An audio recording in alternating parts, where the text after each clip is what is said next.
the time that my office decided the pandemic was over and we could go back to work, I started to notice that when I was talking to people not face on in Zoom, and especially when I was using my phone, which is always on this side of my desk, people were just quieter than they used to be. And I decided that was none of my beeswax. I thought maybe I had an allergy problem, or Verizon was acting up, and also it's a plague, so the vibes are off.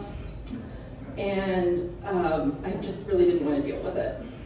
I eventually went to a specialist and found out exactly what I've been avoiding, which is that I'm losing my hearing at a young-ish age, just like my dad did about 20 years ago. So on the off chance you don't spend your Friday nights watching Division V high school football with my parents, which actually most of you do, my dad looks a lot like me if I was older, bald, thinner, and had cochlear implants. He went deaf in his 40s due to a condition called Meniere's disease. And that is it's one of those super WebMD diseases. If you plug in the right things, it'll tell you you have it, and then you take your talents to Reddit, and somebody decides it's caused by Havana syndrome or moral decrepitude, and they can sell you a cure, and it's always $50, and it's always elderberries, so just don't waste your time. And in real life, Meniere's disease it's an autoimmune condition. It's not that common, and it affects your inner ear. Basically, your cochlea goes on strike, you can end up with vertigo and balance problems, and most people lose their hearing on one side, but somewhere between a quarter and a half of folks with Meniere's lose their hearing bilaterally on both sides. My dad's always been an overachiever, so he went deaf completely within a few years of getting diagnosed, and I wondered if that would happen to me. When I had first gotten a diagnosis, I hadn't had any of the weird balance things associated with Meniere's, but I was back at my neurologist's office 6 months later. Every few days I would get these dizzy spells where for 20 minutes at a time I couldn't do anything, couldn't walk in a straight line, couldn't read something in front of my face. Basically relied on my ER doctor boyfriend to sneak me Zofran from a leftover supply, and I would try not to throw up. Luckily there's treatment for that. There's medications, there's lifestyle changes, you're supposed to avoid caffeine and salt, which are my two favorite food groups, and those can help with the vertigo. But my hearing was also worse, and that's pretty irreversible. When I got the first time I went, I had mild hearing loss, and the second time I was at this office, on my right side I was up to 80 decibels of loss. So according to a chart in the little soundproof booth they put you in, that means that on my right side I can hear things like a gas-powered lawnmower or a dishwasher if my head's right next to the dishwasher. And appliances as they are cold comfort. I was 33, I had already burned through one hearing aid that basically couldn't keep up with how deaf I was going. And I really started to wonder, okay, well, what if I go deaf in my other ear? It's never nice to start a conversation with somebody along the lines of what if I end up like you? But that's basically what I did to my dad. Luckily, he's a very fatalistic person, very whatever will be, will be. He recently converted to Catholicism to get a little more predestination in his diet. We're Methodists, and it wasn't cutting it. So he told me, if you're going to go deaf, then you're meant to. Sometimes it's nice to not hear people, and there's so much technology available for people with hearing loss now. His cochlear implants. I mean, they really make me wonder, what am I doing with my life? Because it's not engineering this. It doesn't bring back your hearing, but it gives you a new sense of hearing through bone conduction. It's very Terminator. It's very cool. So I thought, okay, I just have to deal with this sense of uncertainty. We'll see what happens. And I decided I would do a couple things to assuage that sense of wondering what if. I learned sign language, so I downloaded an app and I made it through soda pop and coffee. It's really hard to learn sign language. And I started thinking about, okay, what do I want to hear before I go deaf in case I go deaf? Like I was really fixated on this idea that one day I'd hear like, the last sound I ever heard. Especially because like most of the sounds that I hear are like spam calls about my car's extended warranty and like myself repeating gossip. So like that was not gonna cut it. I decided I should hear like the rain falling in the Amazon and like the Parisian streetscape and like great works of music. Like I should make a last playlist, bucket list playlist in case things went totally silent for me. So budget's like a little bit of a concern, so I moved like the sounds of the waves crashing on the beach at Bali, like that got knocked down a couple items. But we have such a great music scene in Dayton, so I decided, okay, I can take advantage of things here, so I won't regret not doing that. So I started to go to the kind of like neighborhood concerts that are always sponsored by like the local NPR station, and there's a didgeridoo guy and like 2 bagpipe guys. I dragged my friend Stacy to see my favorite band, the Mountain Goats in Cincinnati, and like, were we a little old to be at Bogart's? Yeah, so were the Mountain Goats. They were my favorite band from 2002.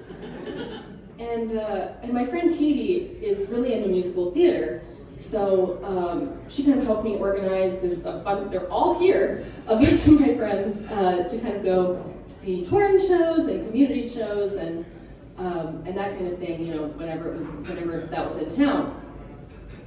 Now, when I say Katie's a fan of the theater, I want to share with you that we became close through the theater, specifically through an 8th grade, ill-advised, 95% white production of the soul musical The Wiz. It was not good. We were only munchkins. We didn't have a choice in the matter. But we became close. Throughout high school, we kind of like shared a delusion that our existence in rural Ohio was actually a lot like the plot of Rent. And we've been really good friends since. So, Katie's also losing it right now. So she knew that I was trying to incorporate music into my existential crisis. And she called me one day because her mom had gotten some tickets to the Philharmonic Orchestra. And they wanted to know if I wanted to go. So I was like, of course. One, I'd love to spend an evening with these 2 women who I've been close to since I was a kid. And it'd be like, a different kind of music. I don't know much about classical music, but, I've got Wikipedia. It's gonna be great. And it's gonna be like so highbrow. So we like made a night of it. We dressed up. We went to the spaghetti warehouse. And then we went somewhere even classier, the parking garage behind the Schuster Center, like a couple blocks that way. We park, we walk into the theater. I make sure to grab a program because I work in local government and I love to have an agenda. We take our seats.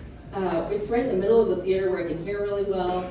Like I'm just excited for something I haven't experienced before. We're like taking it all in.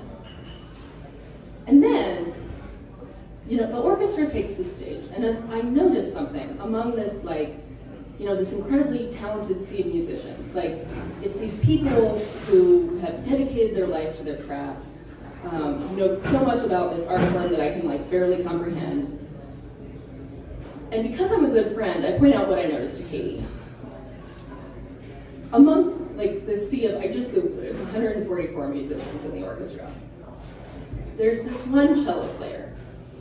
And if I had to describe him, or if I just wanted to describe him, very hunky. This guy's built like a tree. He has a very smoky, very pouty visage. He has great hair. It's notable. So I said to Katie, check out this beefcake cellist. And she does. And she said, I think he's on the cover of the program. So I fish around in my purse, I pull out my program, and I'm expecting to see a picture of the orchestra or the main guys, the first chairs or whatever.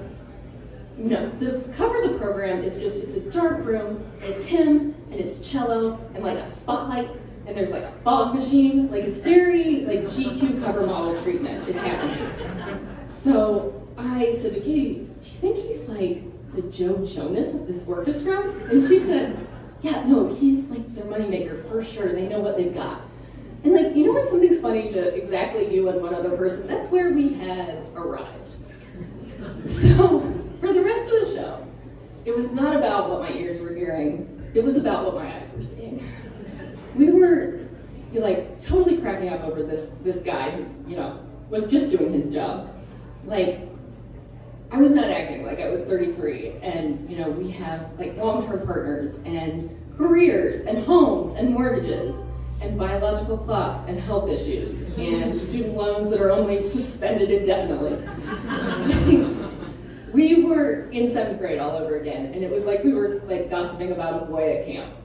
So we kind of we make it to intermission, we keep it intact. And Katie's mom stands up, like she's gonna go to the lobby and get a drink or something. She asks what we're doing, and at that point, what we're doing is like whipping out our phones to follow our new favorite boy band, the Dayton Philharmonic Orchestra, on like Twitter, Facebook, TikTok.com. Katie's mom says we're ridiculous, but she goes and gets her drink. She comes back and reports that there's like one of the big banners, like one of the 20-foot banners, with just this guy's face on it in the lobby. And like, we're looking through all our social media, and his mug is just plastered everywhere. Like, they say that you can't run a nonprofit like a business, but somebody at Dayton Live, never heard of it. So, we make it through the second act. We're a very engaged audience.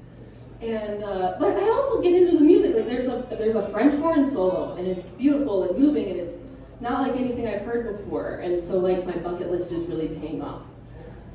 The curtain closes, we gather up our stuff, and Katie's mom, who probably wishes that she brought any other 2 idiots to this concert, and we walk back to our car. We pass another big poster of the orchestra with this guy, like front and center, because the camera is just drawn to him. So we kind of get to giggling about it again. We get to our car, Katie's driving, her mom's riding shotgun, I'm in the back seat, and it's like, there's a lot of cars in the garage, like leaving the concert. It's one of those like spiral parking garages. So, we get kind of in line and are like inching our way down the exit ramp. At one point, Katie pauses because she thought of a good one-liner and like spins around like the girl in The Exorcist and goes, "Hey, wanna wait by the stage door? Wanna see those sign your tits?" And so now we're like really hooting and hollering. We're like back on it and we're cracking up. Katie's mom has totally resigned herself to us drilling this dead into the ground. And then she thinks that she sees the guy. She like points down this row of cars and she goes, "Is that the person you're talking about?" And the guy she pointed out was like an elderly man in like a paisley cape. Like there was no resemblance.